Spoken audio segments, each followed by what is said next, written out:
Hello, flat earth researchers, debaters and debunkers. A glorious May day at last here in the UK, so enjoying the sunshine. Just watching a few anti-flat earth videos yesterday, and I'm amazed at what some people use in defense of their proofs or belief in the globe. Hello.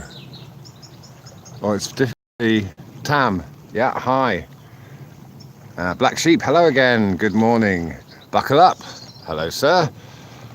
Thanks for coming along in. Just wanted to share. This is absolutely beautiful. Beautiful day down here on the coast in the UK. The water's not quite the same colour as it is in Thailand. I don't feel like jumping in at the moment. Wow. Okay. Hi all in chat. Yeah, it's difficult. I should have slowed it down. It was very difficult to keep up with everyone. And thanks a lot for everyone who gave feedback yesterday. It was really good. Really nice to ponder some of the points and very thoughtful comments made. And of course some thoughtless ones as well. It just doesn't cease to amaze me. Let me turn this around, give you the view. Okay. Oops. Then this time I'll try and keep the camera steady so that it's not too much of a what do you call it?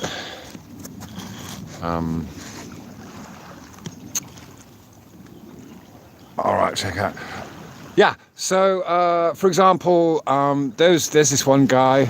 He's a kayak. In fact, had some contact with him. I can't remember his YouTube name, but he's a sea kayaker or something, and had some contact with him a few years ago. And he was looking into flat Earth, but he was dissing it. I thought, that's the kind of person you just leave them alone, and if they're thinking about it, they'll work it out for themselves. If they're able to make those kinds of comparisons to reality and the model that we are given for the oh, look, there's a boat coming out there. Lovely. We'll watch that. So this is actually quite an interesting thing to think about. This has been flowing. I've been watching this river here, or this estuary. It flows in both directions. Yeah, sometimes it's going that way, sometimes it's coming in this way. So yeah, it's not really about it being up or downhill. It's about it filling up with water. And the point that this particular guy I was referring to made in one of his videos is he's in his canoe and he's flowing. He lets the water carry him down river. And apparently this is proof of gravity, according to this guy. That's it. That's his proof of gravity. And then he actually demonstrated with some drawings and some measurements that the water was flowing downhill over several miles. It was, I can't remember how much of a difference it was, something like 5 to 10 meters from the source of the river to the mouth of the river. So and so he'd taken the whole flat Earth thing absolutely literally. That we were assuming there are no hills and mountains and slopes and inclines. Like had this idea that, or I don't know, that was just his way of seeing it. So yeah.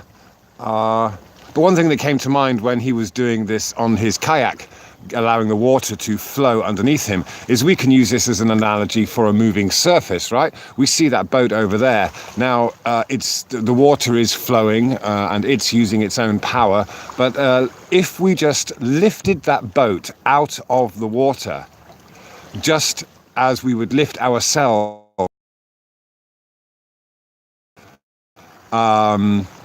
a rotating Earth or a moving Earth, then of course the water will continue to flow under that boat, and the boat will have no connection whatsoever to the direction it's going or the direction the water's going. It will just be suspended there by whatever means, and the water will just keep on flowing beneath it. So that's what should happen when we leave a spinning ball. So all you've got to do is compare those kinds of reality. So water flows down slopes and downhill. No one's denying that. But what we're expected to believe... Oh, he's suddenly come to a stop. Has he run aground?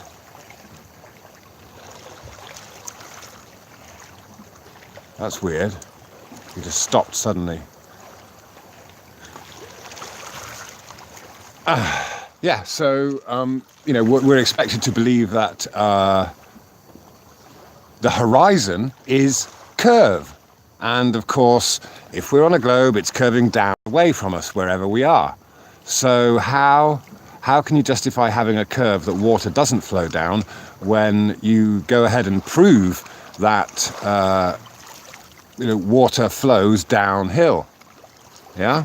So this is the kind of contradictions that we have in people's mind who wish to defend the globe and think in these compartmentalized ways. I'm sure we've all been through it, where the only reason we realized that the globe is just a model that doesn't relate to our reality is because piece by piece we look at all the so-called proofs and explanations. Basically, they're not proofs, they're just explanations for the observations that we make and the predictability of it, which has been turned into this heliocentric spinning globe model. And of course the explanations, as soon anyone who looks into it, I started by looking into the Eratosthenes experiment, because that's the first thing that comes up on, when you look into how was the shape of the Earth determined, or how was the size of the Earth determined, or how do we know that the Earth goes around the sun, etc. So we have as this main proof, but it's just an interpretation of a particular experiment apparently done 2,000 years ago. So and an interpretation made of the data collected from that experiment. So we all know that light only works on things once it hits that object. So you can't determine the distance or the size or location of the sun. It is always going to react in a kind of both subjective and objective way. So I'm just trying to find a comfortable position here. I'm crouched.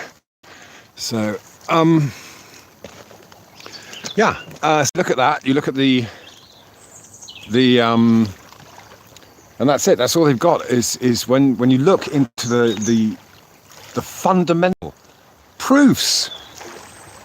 Well, they're not proofs. They don't call them proofs. They just call them explanations anyway. The fundamental explanations of the globe Earth belief are lunar eclipses, which is ridiculous because the Earth's shadow should be massive, and you can't talk about the atmosphere having lensing effect. You don't know what it does to a shadow.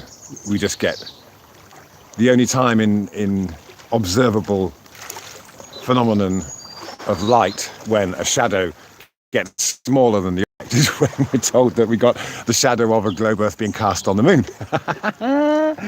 It's just silly. It's just silly. Actually, the moon should be blocked out by the Earth's shadow all the time, any time it's on the opposite side. Anyway, it doesn't work. When you actually think about it, you realise how it doesn't work. So that's the number one explanation. We've got eclipses and the Eratosthenes experiment. That's number two.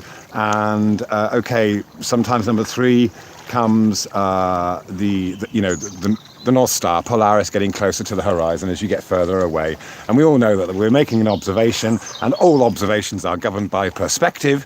So, of course, that's not taken into account. Well, it is taken into account, because all that happens is the geometry of perspective is turned into an imaginary curve on the surface. Yeah, that is simply all that is done. And so, of course, yes, things become predictable. You can draw lines on maps and things like that, but oh my goodness me,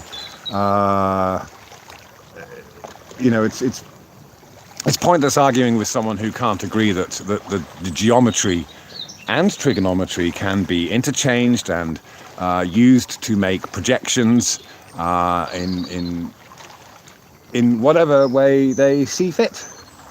Yeah. Maps have always been about control anyway. You know, different maps are from different nations.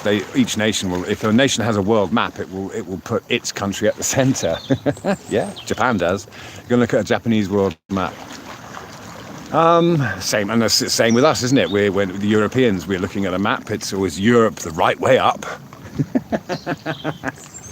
in the center. Yeah. So yeah, and it really bothers me, because some of these people that use these ridiculous compartmentalized observations that actually debunk the globe by having, you know, by realizing that if you've got flowing water, then for someone it's going to have to be flowing uphill, or that you have a curve down which water doesn't flow. So I've got to stand, I'm afraid. Ugh. So it obviously isn't a curve that we see at the horizon. Gone, boom, that's it. And oh yes, well, ships disappearing over the horizon is, of course, another so-called proof or explanation. Of course, that is totally explainable on this on level water. Yeah. Yeah. Anyway. Lots going on. Hi, good morning to everyone. Wow, it's going to be difficult to go through the chat, and the sun is kind of glaring. So really appreciating everyone coming in. But yes, I just wanted to. It's amazing how people can look into this for so long, and maybe they will even visit, you know, flat earth channels and things like that, but they might hear what's being said, but or listen. They might listen, but they don't hear what's being said. So you get the same questions, the same assumptions. Yeah. So, no. Anyway, that boat seems to have been gotten out of trouble now. Yeah, it looks like a really calm day. It is. It's a lovely calm day, so that's why I came out. Thought I'd share that with you. It's very nice. There's the sun up there. So, yeah. All right. Let's do an astronaut. Okay, I'm just trying to go through the chat. But yes, bendy water, bendy. Yeah, gravity. Yeah, it's amazing, isn't it? And of course, gravity's really, yeah, of course, I racked my brains for a long time, considering the whys and the wherefores and gravity and how it's all worked out. And of course, essentially, it's just, it is just weight. But of course, we're told the explanation is that an external force causes the weight rather than that object having weight itself. So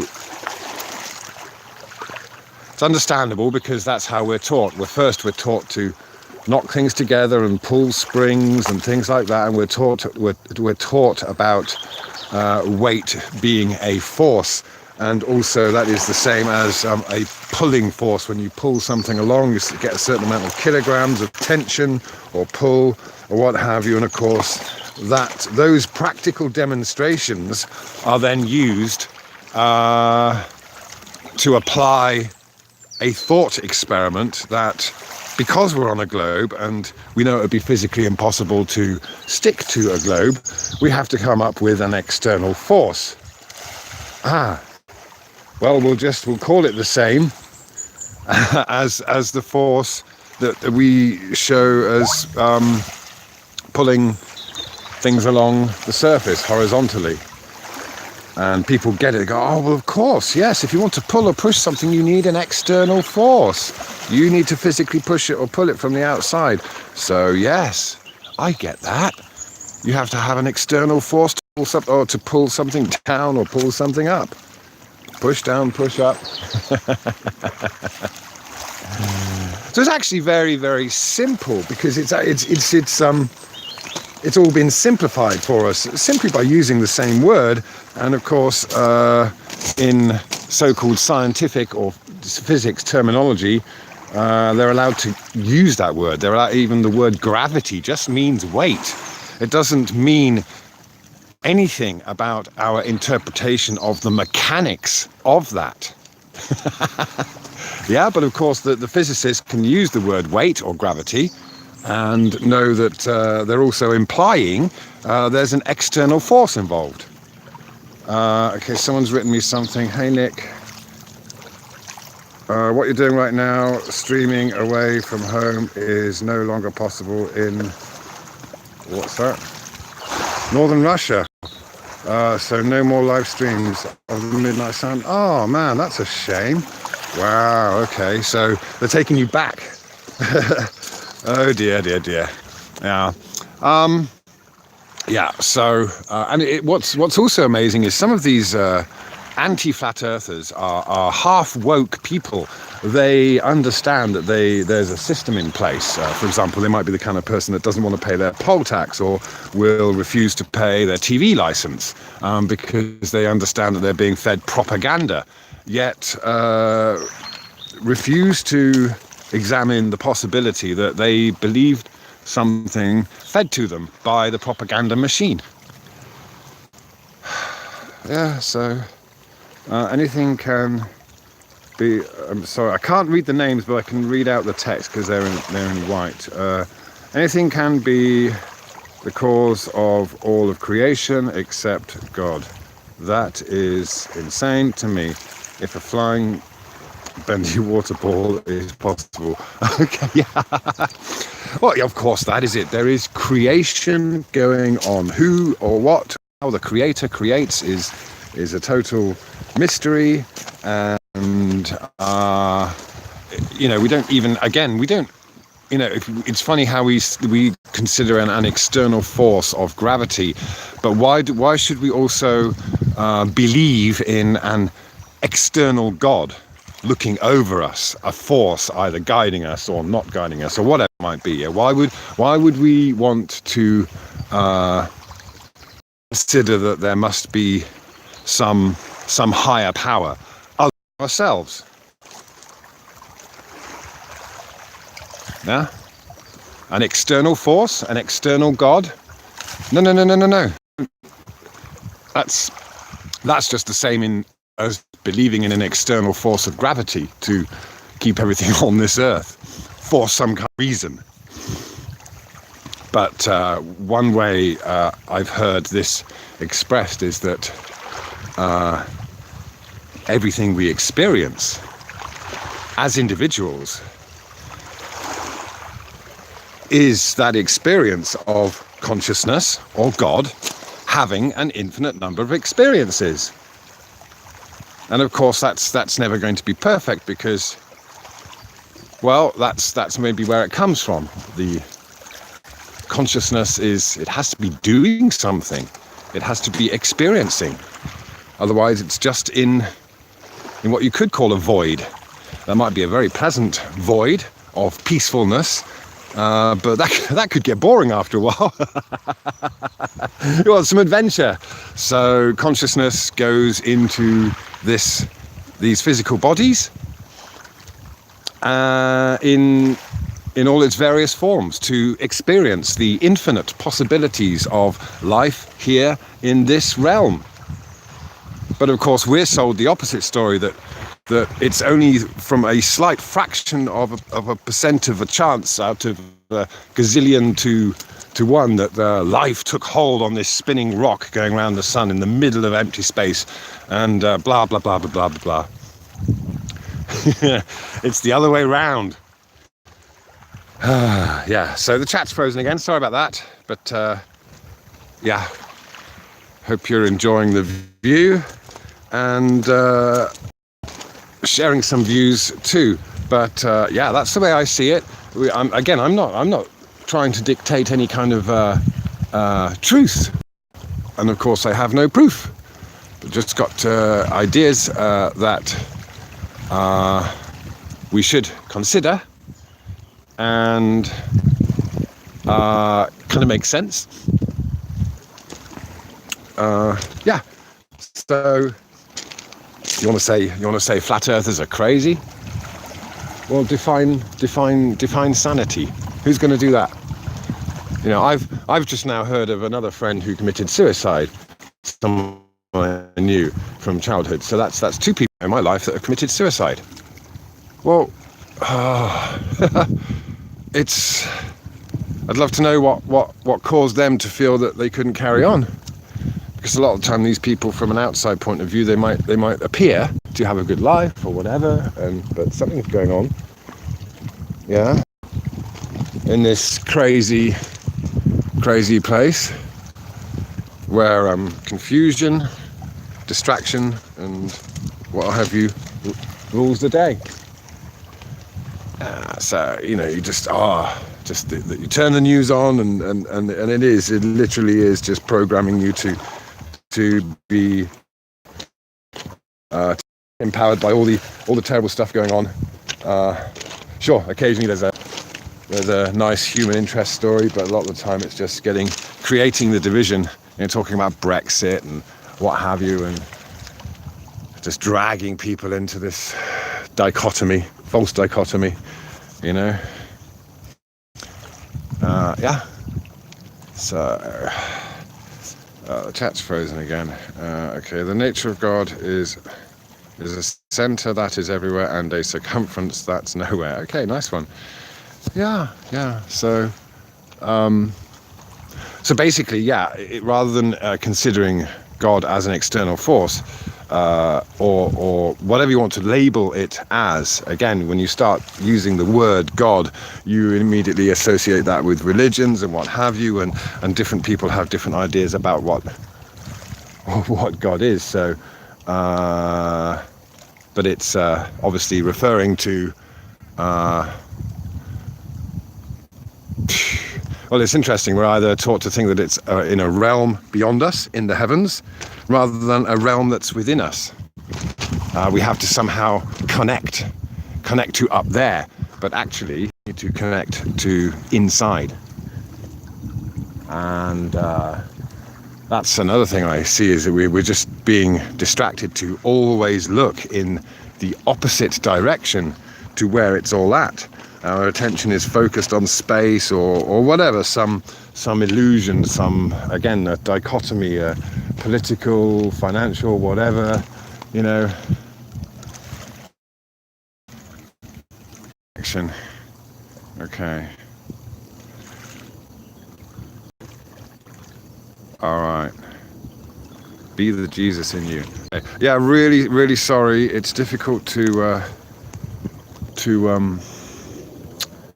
see what's happening in the chat. It's just too bright, which is nice. It's lovely.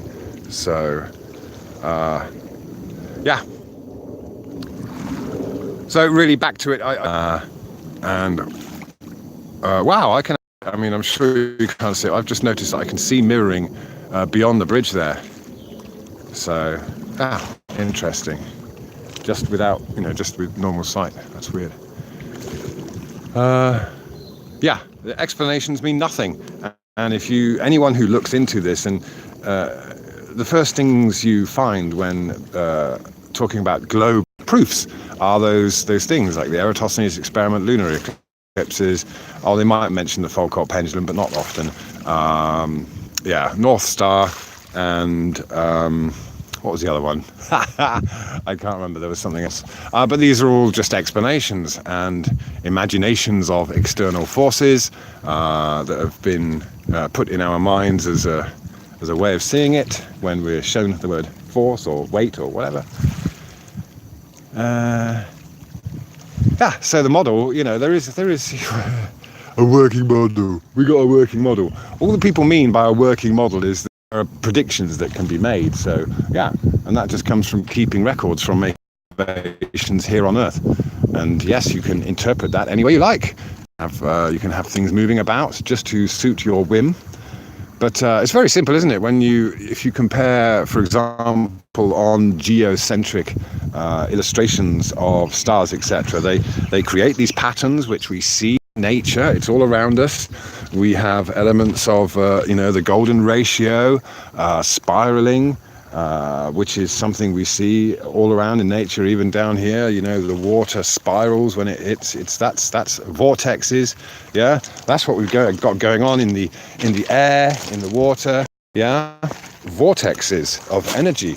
You can just watch water and you can see how you just try, perceive that those ripples and waves and things are all happening in the ether, whatever you want to call it, the space between us and everything else. Yeah, so it's all going on all the time, constant flow. Yeah.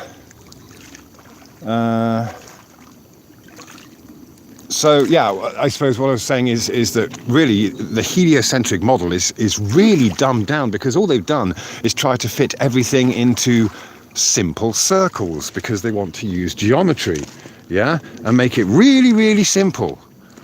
Yeah, they've dumbed it down, and they'll compartmentalize it. So you only learn a little bit at a time about, the cosmos.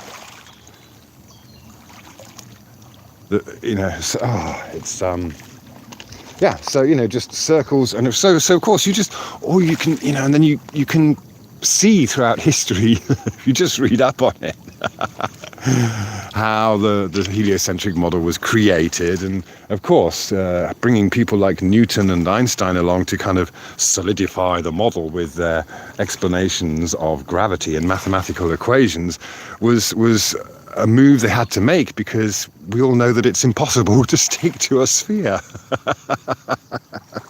So they've made the Earth a sphere because they've said we're going around the sun. We're going to have a solar calendar, the Gregorian calendar. So the two go hand in hand, the Gregorian calendar and the idea that we're going around the sun. So that has been the pre-designated model.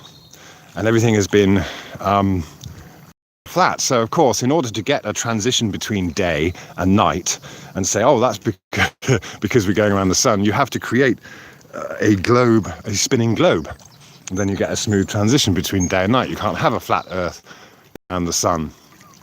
Yeah, so but that's all. It just comes down to that. And then of course Earth is considered another planet. But it's not, is it? It's Earth. And that's it. Oh dear. So yeah, it's kind of sad and frustrating, isn't it, at the same time, and funny. Intelligence to get it if they actually made real life comparisons and logic. And then yeah, there is a desperation at first to, okay, if I'm saying that the sun isn't 93 million miles away, then surely I must come up with an alternative. And of course, everyone expects you to come up with an alternative. They're demanding that you do so. Well, you're saying it's not true, the sun's 93 million miles away? Well, give us an alternative. And of course, eventually we just realize that you can't tell. Nobody can tell us where that sun is, how far away it is, and all that. Even if we can measure the angles between the horizon and the sun and what have you, yeah, it's impossible. You can't tell. So of course they can make up anything they like, and that becomes a fact.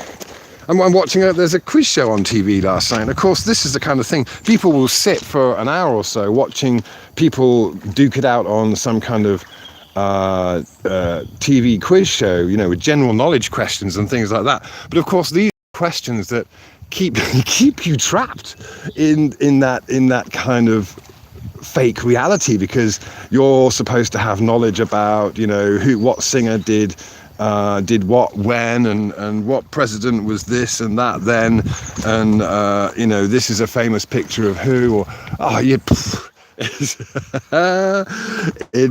they just keep the whole thing going through the media. So yeah, that's, you know, if someone sits down and watches something like that and actually ends up taking part, indulging and getting into racking their brains to answer these questions are that, you know, to try and beat the contestants in their own heads. Well, you're just playing the game that they want you to play, and you're being distracted for an hour thinking about crap that doesn't matter.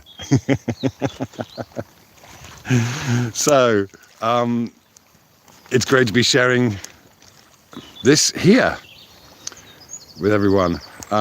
Again, apologies, I can't see the chat very well. I can see that it's going up, but I can't really read it. The sun's just too bright. So,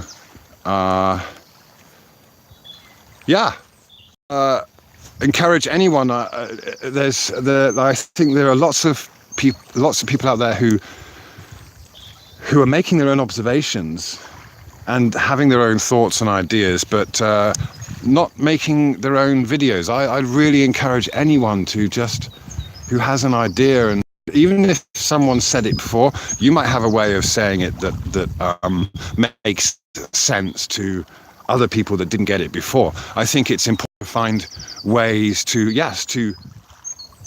explain the explanations so that people do get it. I mean, you know, in a way, I've enjoyed learning how people think, because then it encourages me to try and find a way to explain it that makes sense. I don't want to be misunderstood. So, of course, when you see that someone misunderstands what you're saying or what you're pointing out or observing or whatever, then yeah, I feel a desperate need to put someone right, not to prove them wrong, not to get one up, but just to explain it so they understand it and see it from another point of view. Yeah, and that's just something that's up to us as an individual, whether we decide to do that or not. And you know, we get so entrapped in this treadmill of stuff to think about and be concerned about and worried about, that we end up getting very confused, very distracted, very stressed, and we're in many ways we're sold doom and gloom, and then we're sold an illusionary escape from that doom and gloom, material kind of thing. But of course, when I say them or they, or when anyone refers to them or they, of course, I think what that really means is our ego's interpretation of those people that we would like to blame for persuading us, for distracting us. But really, we have to, there's no one to blame but ourselves when we don't seek to clarify things and get a better understanding of who we are, what we are, where we are. And of course, the appeal to authority is rife. Again, understandable. But amazing. We're no different to monkeys in that respect. I remember I wrote a newspaper article about it, but there's this primate sanctuary in Phuket, and there's they've helped raise abandoned gibbons, etc., And so, but then after a while, people started to say, well, oh, you're supposed to be rehabilitating them back into the wild, so they can enjoy their freedom in the wild rather than having them caged up. So they said, okay, all right, we'll release them then. So they made a big thing, PR stunt of releasing these primates into the wild after they've been looked after and caged up. And well, of course, they just came back. They just came back to the sanctuary because that's where they got regular food. So I'm saying that we are very much like when we go for the comfortable and convenient option. And that includes when it comes to thinking about things. And, you know, what's interesting is that thoughts and emotion manifest as a physical thing, don't they? Because you actually physically affect your heart rate, your general, you know, your blood pressure and things like that. The thoughts that we have create this very physical thing. They materialize, yeah? So emotions become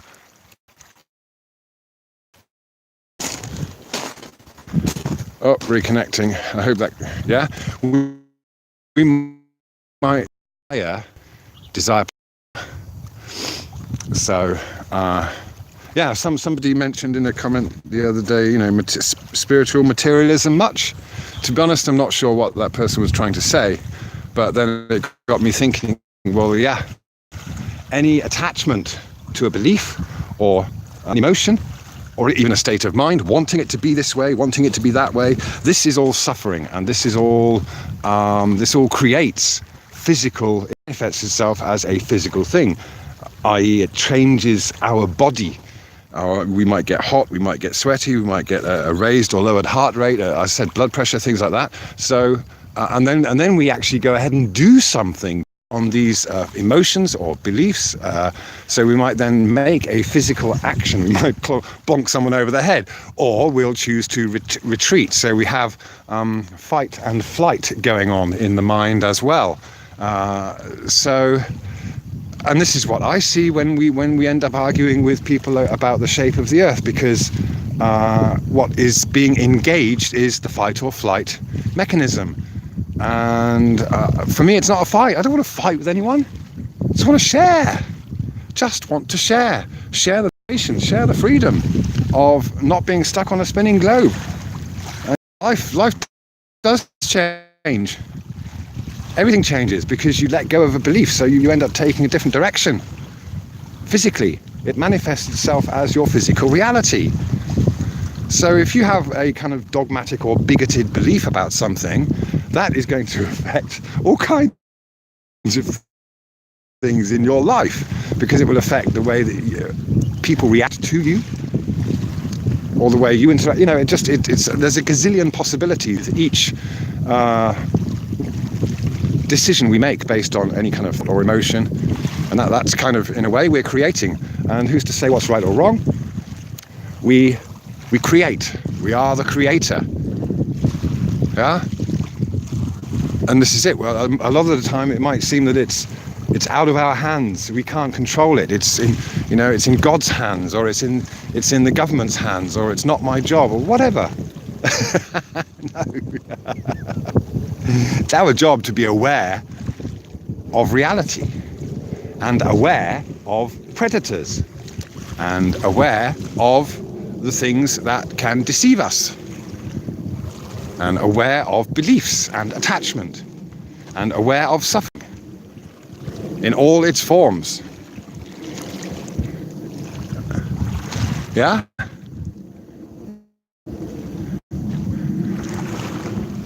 Anyway, tough to see the chat. I've had, it's lovely. I really appreciate everyone coming in, and let me just turn the camera back. Hi. Okay. Yeah. Lovely, isn't it? Lovely sun. Yeah. Okay. No, thanks a lot. I think I'm going to have to wrap it up because tide's moving in again, and battery's probably going to run out. So, excellent. Thanks a lot. Oh, another ship departing. There's a little proof see that the Earth is flat. That's all you need. Ships. I shall close on that. There we go. Okay.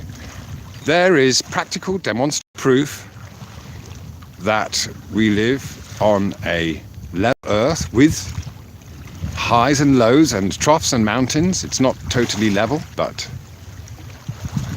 we do not live on a spinning globe. A boat moving across the surface of the water is all you need to think about, and you can work it out from there.